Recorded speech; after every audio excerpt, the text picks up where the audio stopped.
യാത്രകൾ ഇഷ്ടപ്പെടാത്തവരായി ആരും ഉണ്ടാകില്ല.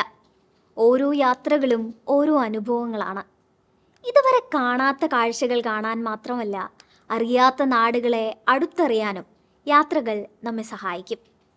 പ്രിയപ്പെട്ടവരുമൊത്തുള്ള ഓരോ യാത്രകളും എന്നെന്നും മനസ്സിൽ നിൽക്കുന്ന മനോഹര ചിത്രമാണ്. പ്രകൃതി ഭംഗിയുള്ള പ്രദേശങ്ങൾ മാത്രമല്ല, ചരിത്ര പ്രാധാന്യമുള്ള സ്മാരകങ്ങളും അതിശയിപ്പിക്കുന്ന നിർമ്മിതികളുള്ള സ്ഥലങ്ങളുമൊക്കെ ഇത്തരത്തിൽ നമ്മുടെ യാത്രകളിൽ നമ്മെ ആകർഷിക്കാറുണ്ട്.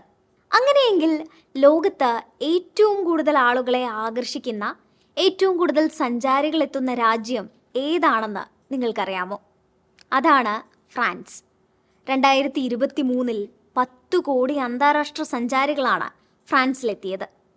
ഇതിൽ തന്നെ ഫ്രാൻസിൻ്റെ തലസ്ഥാനമായ പാരീസ് എന്ന സ്വപ്ന നഗരം കാണാനാണ് കൂടുതൽ ആളുകളും എത്തുന്നത്. വെളിച്ചത്തിൻ്റെ നഗരം, കലയുടെ നഗരം, പ്രണയത്തിൻ്റെ നഗരം എന്നിങ്ങനെ അനേകം വിളിപ്പേരുകളുണ്ട് ഈ നഗരത്തിന്. ലോകപ്രശസ്തമായ ഈഫൽ ടവർ സ്ഥിതി ചെയ്യുന്നത് പാരീസിലാണ്. ഫ്രഞ്ച് വിപ്ലവത്തിൻ്റെ 100ാം വാർഷികം ആഘോഷിക്കുന്നതിൻ്റെയും വേൾഡ് ഫെയറിൻ്റെയും മുഖ്യ ആകർഷണമായി എഞ്ചിനീയർ ഗുസ്താവ് ഈഫലാണ് ടവർ നിർമ്മിച്ചത്. 1889 നിർമ്മാണം പൂർത്തിയായ ഈഫൽ ടവറിന് 324 മീറ്ററാണ് ഉയരം. പ്രതിവർഷം ലക്ഷക്കണക്കിന് സഞ്ചാരികളാണ് ഈഫൽ ടവർ കാണാനായി ഫ്രാൻസിലേക്ക് എത്തുന്നത്. ലോകത്തിലെ ഏറ്റവും വലിയ ആർട്ട് മ്യൂസിയമായ ലൂവ്രെ മ്യൂസിയമാണ് ഫ്രാൻസിൻ്റെ മറ്റൊരാകർഷണം.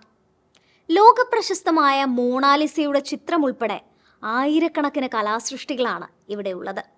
നോത്രദാം കത്തീഡ്രലാണ് ഫ്രാൻസിലേക്ക് സഞ്ചാരികളെ ആകർഷിക്കുന്ന മറ്റൊരു കാര്യം. പ്രതിവർഷം 10 ലക്ഷത്തിലധികം വിശ്വാസികളെത്തുന്ന നൂറ്റാണ്ടുകൾ പഴക്കമുള്ള കത്തോലിക്ക പള്ളിയാണ് നോത്രദാം. ക്രിസ്ത്യൻ ആചാരങ്ങളുമായി ബന്ധപ്പെട്ട പല അമൂല്യ വസ്തുക്കളും പെയിൻറ്റിങ്ങുകളും കത്തീഡ്രലിൽ സൂക്ഷിച്ചിട്ടുണ്ട്. ഇത് കൂടാതെ Versailles palace, the Centre Pompidou, Mont Saint Michel, French Alps, Loire Valley, French Riviera എന്നിങ്ങനെ നിരവധി അത്ഭുതപ്പെടുത്തുന്ന ഇടങ്ങൾ ഫ്രാൻസിന് സ്വന്തമാണ്. ഇതിൽ പലതും യുനെസ്കോയുടെ പൈതൃക പട്ടികയിൽ ഇടം നേടിയിട്ടുമുണ്ട്.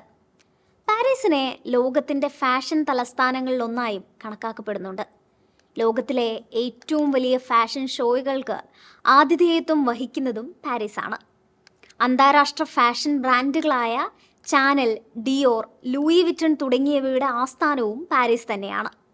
മനോഹരമായ സ്ഥലങ്ങൾ മാത്രമല്ല, ഫ്രാൻസിൻ്റെ പാചക രീതിയും ലോകമെമ്പാടും പ്രശസ്തമാണ്. വൈവിധ്യമാർന്ന ഫ്രഞ്ച് ക്യുസീൻ ആസ്വദിക്കാനായും നിരവധി പേർ ഇവിടേക്ക് എത്താറുണ്ട്.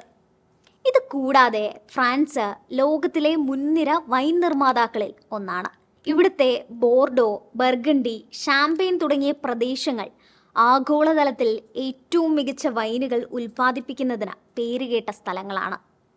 ഇത്രയധികം സഞ്ചാരികൾ എത്തുന്നതുകൊണ്ട് തന്നെ ഫ്രാൻസിന് ടൂറിസത്തിലൂടെ വലിയൊരു വരുമാനമുണ്ടാക്കാനും സാധിക്കുന്നുണ്ട്. മറ്റൊരു രസകരമായ അറിവുമായി വീണ്ടും കാണാം. Thanks for watching.